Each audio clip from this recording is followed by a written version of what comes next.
नमस्कार, राधे राधे दोस्तों। कार्तिक मास महात्म का चौथा अध्याय। किसी गांव में एक बूढ़ी माई रहा करती थी।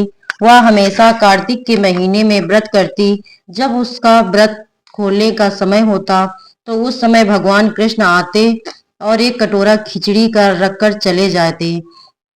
उस बूढ़ी माई के पास वाले घर में एक दूसरी औरत रहा करती थी जो हमेशा यह देखती थी।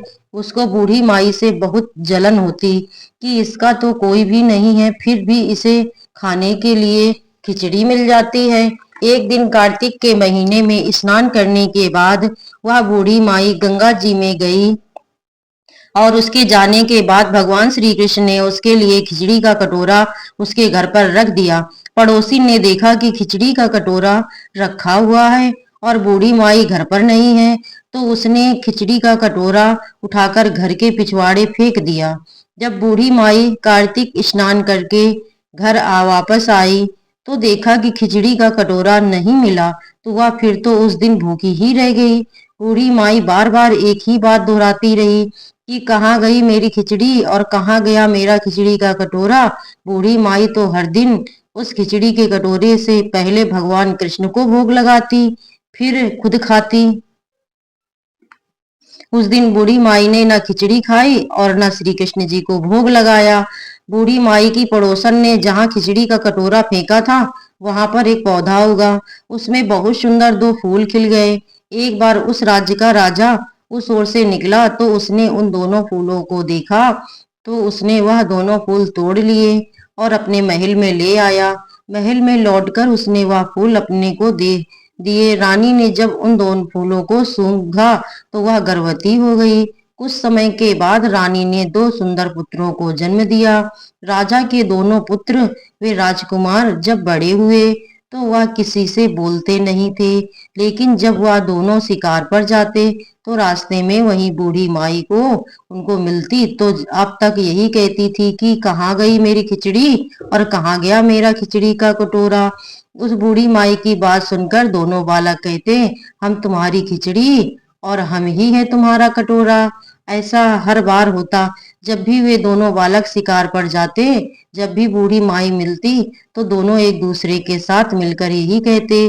बूढ़ी माई भी यही कहती। एक बार राजा के कानों में यह बात पड़ गई। राजा को सुनकर बड़ा आश्चर्य हुआ कि दोनों लड़के तो यहाँ महल में किसी से बात नहीं करते, कभी बोलते नहीं, फिर यह बूढ़ी माई से कैसे बात कर लेते हैं। राजा ने सोचा सारी हकीकत को जानना चाहिए। राजा ने बूढ़ी माँ को अपने महल बुलवाया।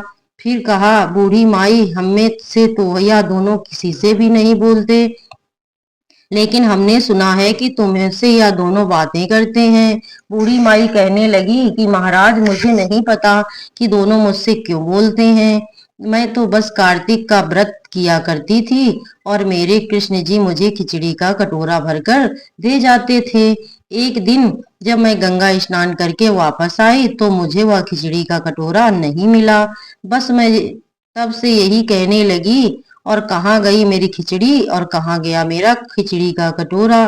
तब उन दोनों वो बच्चों ने एक दिन सुना तो कहने लगे कि तुम्हारी पड़ोसन ने वह खिचड़ी फेंक दी थी, उसके दो फूल बन गए थे, वह फूल राजा तोड़कर ले गए, अपनी रानी को उन्होंने दे दिए।